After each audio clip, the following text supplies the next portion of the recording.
What's up guys, my name is Ace, and toward the end of the week last week, GamesBeat released an article with Alexia Christofi, one of the producers at DICE, discussing a handful of big topics in the Battlefield community, and today I wanted to go through and pick out a couple of the highlights and share some of my thoughts on this. And the first big thing I wanted to talk about here was the quantity of maps that are being released post-launch, and why they're not releasing more than 2 maps in a season. And Christofi's answer to this is, we're releasing on a cadence where players feel the maps are up to quality, and we're happy with how they play. There are worlds in which we release hundreds of maps, but they're not fun. We never want to do that. We have to make sure the maps feel good to play, that they're fun to play. She goes on to say, I completely empathize with players that want more maps and more content. They talk about that because they're passionate about the game, passionate about the franchise, but we're a team of a certain size. We don't want to sacrifice quality. And when it comes to my thoughts on this, I totally get the quality versus quantity argument. I would definitely prefer that they're pumping out really good maps, like Contaminated, for instance, with Season 2. That's one of my favorite maps in the game already. I really do enjoy it, and I think they did a great job with it. I would prefer that they focus on quality and not just pump out horrible maps. But I still have a couple things to say about this. The first thing is, while I do think this is a much higher level thing, so I'm in no way putting this on Alexia Christofi in her position or anything, mentioning that they're a team of a certain size seems like the root of the issue here, and it's something that should be, or ideally should have been, addressed by EA at a higher level.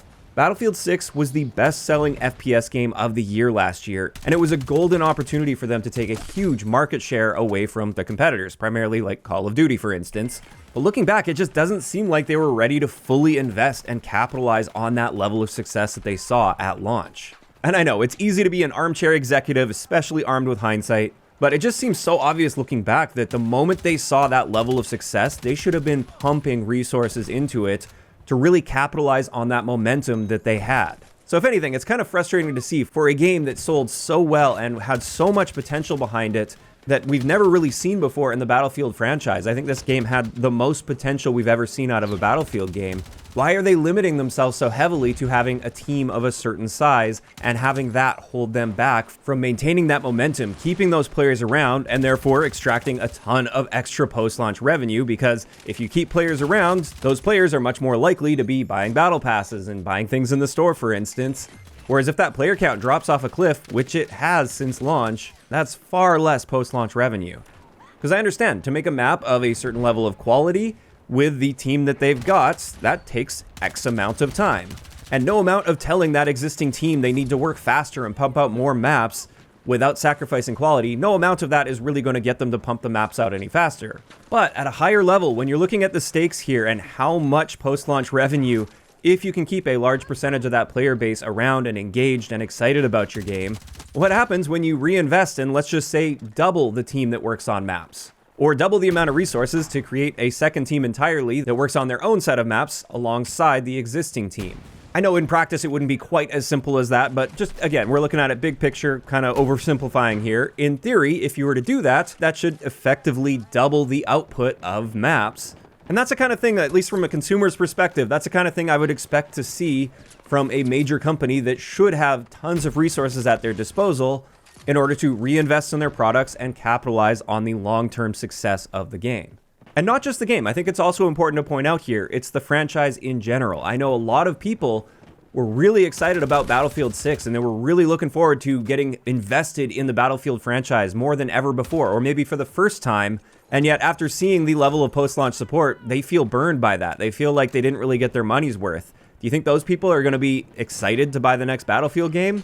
For many of them, no, they're not. The Battlefield franchise has left a bad taste in their mouth, at least in part due to how they handled this. Although I do think it is a long list and people left for various reasons. It's not like every single person that left because they didn't feel like there was enough maps, for instance. But it is one of the big things on the list of reasons that I see continually stated for people losing interest in the game. And anytime that's brought up, I know there's always a lot of people that will push back and compare to some older Battlefield games. And when it comes to post-launch map content, Battlefield 6, while it does fall short of something like Battlefield 4, for instance, which was a big outlier, many will point out that Battlefield 6 is on track with some of the previous Battlefield games, like Battlefield 1, for instance. So many are using that to point out the fact that this is fine, everything's fine, they don't need to worry about this, they need to just stay on the same course they've been on. But I think that ignores an important thing, and that is live service competition is not what it once was. I would say it's higher than ever right now in the FPS space especially. And there are plenty of competitors that are doing an incredible job in this area and have really optimized their post-launch support models, especially Call of Duty. Like it or hate it, Call of Duty is crushing it with their post-launch support for Black Ops 7 right now. There are constantly tons of new maps and modes and weapons and unique attachments and events. And there's always something to look forward to week after week after week. And while of course Battlefield's a different game and you likely can't compare the development time of a Battlefield map to a Call of Duty map, and I'm in no way expecting Battlefield to pump out 6 maps every 2 months, I think what matters here is the result that it has on keeping an audience engaged. What was good enough for post-launch support 10 years ago isn't good enough to compete and keep your audience engaged these days. So those are my thoughts on the section discussing the map cadence. I still think a cadence that would feel much more reasonable without being overly greedy here, considering the resources that they should have available to them.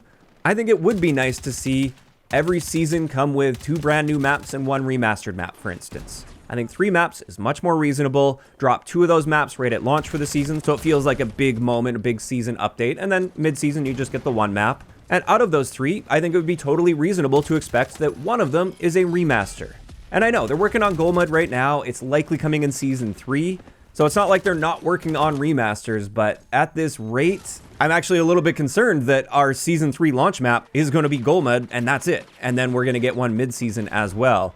And while that's not confirmed, and I hope I'm wrong on that, with how things have been going, I wouldn't be surprised at all if that's what we end up seeing. And I don't think that would fly very well in the community, launching a season with only a remastered map. In either case, let's get into the second key topic that was talked about in this interview, and this is discussing weapon progression, which, if you guys have been around the channel for a while, you'll know that this is one of the biggest issues I personally have with the game, and I've been seeing so many people state this as the #1 reason they stopped playing. And still, many people to this day will come around and be like, hey, did they fix weapon progression yet? Because if not, I'm not coming back, but I'd love to come back if they do fix that. And when asked about this being too slow, Christofi said, we went back to the drawing board and looked at our ethos around progression, making sure that, for example, attachments shouldn't take a super long time to unlock. We want players to be able to get that content and play with it. If players become really good at a weapon, we want them to be able to have those mastery badges to show off how proficient they are, but we don't want that to affect the golden path too much. We try to find other avenues for those players who want a bit more that they can chase and showboat. And she said, we want to make sure that, again, the golden path is accessible to everyone, but those players that can do really cool stuff, really hardcore things, we want to be able to reward them. Having dog tags that you unlock through being super proficient at certain things or doing certain actions and being able to display those on your player card, we want ways for players to peacock like that. She then says, but it's a fine balance, for sure. We don't want people to complete stuff too quickly and drop off. Similarly, we don't want people to feel like it's too much of a grind, like it takes them too long to do something. And as I was reading through this the first time, I was just thinking, okay, so where's your solution? And there's no solution presented here. Like she straight up said, attachments shouldn't take a super long time to unlock. Well, in the game's current state, they do. Relative to any previous Battlefield game, they take way longer. And as I said, this has been pushing a lot of players away.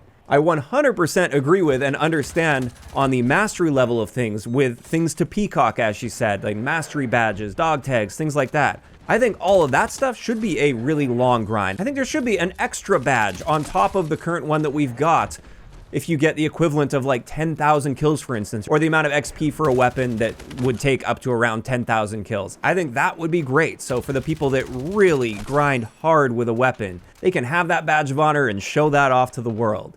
That is great, and that'll keep those heavy grinders engaged for a very long period of time. But when it comes to unlocking just the attachments so you can get the most out of the gameplay experience, it's too long, and it seems like she's acknowledging that without providing even any hint that they're working on adjusting something behind the scenes. I really hope they are. I know it's difficult to adjust progression post-launch once it's already settled in, because then you're always going to make the people mad that did work really hard and grind super long to get their attachments, for instance. You're going to upset a lot of them if you make it a lot easier to get those attachments unlocked. And especially if it were for the cosmetic badges as well. That, I think, is also a very dangerous thing to be suddenly just giving everybody all the mastery badges that this other person put hundreds of hours into, and now anybody with like 50 hours into the game will have all those mastery badges as well.